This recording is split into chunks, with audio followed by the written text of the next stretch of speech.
सीधा सादा, क्योंकि हम ही हैं असली। भगवान विश्वकर्मा की जयंती और अपने जन्मदिन के दिन देश के प्रधानमंत्री नरेंद्र मोदी जी ने देश के लिए एक महत्वपूर्ण योजना की नींव रखी जो आने वाले समय में भारत के मैन्युफैक्चरिंग सेक्टर के लिए मील का पत्थर साबित होगी और भारत में हर गांव और कस्बे को ग्लोबल सप्लाई की चेन से जोड़ने में अपनी भूमिका निभाएगी। इस योजना के चलते लाखों की संख्या में देश के गाँव और कस्बों में लोगों को रोजगार भी मिलेगा। इस योजना पर बात करने से पहले हम इतिहास के पन्नों को पलटकर उस दौर की बात कर लें जब भारत एक एक्सपोर्टर देश हुआ करता था। देश में अंग्रेजों की ईस्ट इंडिया कंपनी ने जब व्यापार के बहाने धीरे धीरे देश पर कब्जा कर लिया तो पहला काम उनकी ओर से किया गया भारत में हजारों सालों से चली आ रही अर्थव्यवस्था के क्रम को तोड़ना। अंग्रेजों के भारत में प्रवेश से पहले भारत पूरी दुनिया के व्यापार का 1/4 हिस्सेदार था और देश के हर कोने में हर गाँव में एक स्वतंत्र मैन्युफैक्चरिंग यूनिट थी जो बल्कि इसी निर्माण को एक्सपोर्ट भी किया जाता था और ये मैन्युफैक्चरिंग यूनिट थी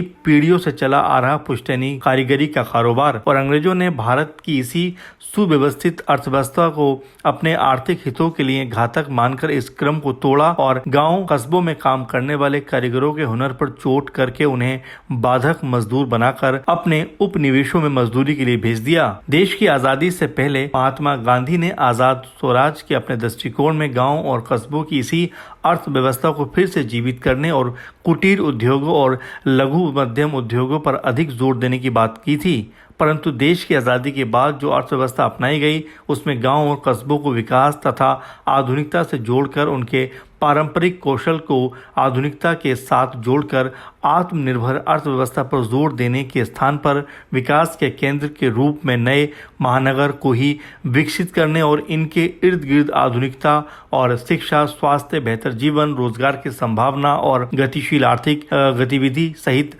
मनोरंजन के साधन विकसित किए गए, जिसके चलते गांव और कस्बों की उपेक्षा होने लगी और बेहतर जीवन और आर्थिक संभावनाओं की तलाश में लोग गाँव और कस्बों से महानगरों की तरफ पलायन करने लगे। पिछले अनेक वर्षों से महानगर की ओर पलायन के चलते महानगरों के संसाधनों पर जो भार पड़ रहा है उसके चलते इस आर्थिक नीति पर पुनर्विचार की आवश्यकता अनुभव हो रही थी। परंतु इस दिशा में कुछ ठोस प्रयास नहीं हो पा रहा था क्योंकि जब तक गांव और कस्बों को आधुनिकता और विकास के नए मानकों के साथ नहीं जोड़ा जाएगा, गांव में केवल कारीगरी को विकसित करने से कुछ नहीं होगा। और इस दिशा में नरेंद्र मोदी ने देश के प्रधानमंत्री बनने के बाद अनेक ऐतिहासिक निर्णय लिए हैं, जिसके चलते अब गाँव कस्बों में भी साफ पीने का पानी, बिजली, ब्रॉडबैंड की सुविधा, इंटरनेट कनेक्टिविटी, बेहतर शिक्षा, स्वास्थ्य की सुविधा हो गई है। और अब पीएम विश्वकर्मा योजना के बाद पारंपरिक कारीगरी कार्यों को योजना से आर्थिक रूप से सहयोग देने से एक नया दौर आरंभ होगा जब भारत अपने मैन्युफैक्चरिंग के लय को फिर से हासिल कर लेगा। पीएम विश्वकर्मा योजना के अंतर्गत कुल 18 ऐसे कारीगरी के क्षेत्र चुने गए हैं जिनमें योजना के अंतर्गत लाभ प्रदान किया जाएगा। लोहे का काम करने वाले, ताला बनाने वाले, लोहे से औजार बनाने वाले, खिलौना बनाने वाले, शिल्पकार, मूर्तिकार, बांस से टोकरी या अन्य चीज़ें बनाने वाले, दर्जी का काम करने वाले,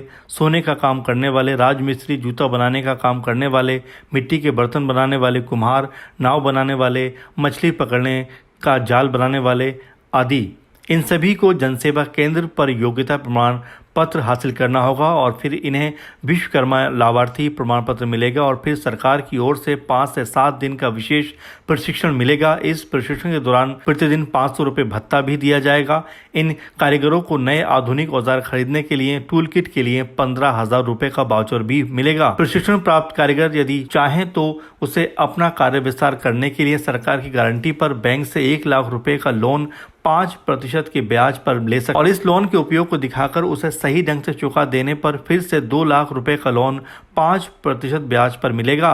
निश्चित रूप से पीएम विश्वकर्मा योजना भारत में मैन्युफैक्चरिंग सेक्टर में नई क्रांति लाएगी और भारत में अर्थव्यवस्था और व्यापार में नया दौर आएगा और नए सिरे से लाखों की संख्या में नए रोजगार सृजित होंगे। सीधा सादा न्यूज रूम की रिपोर्ट।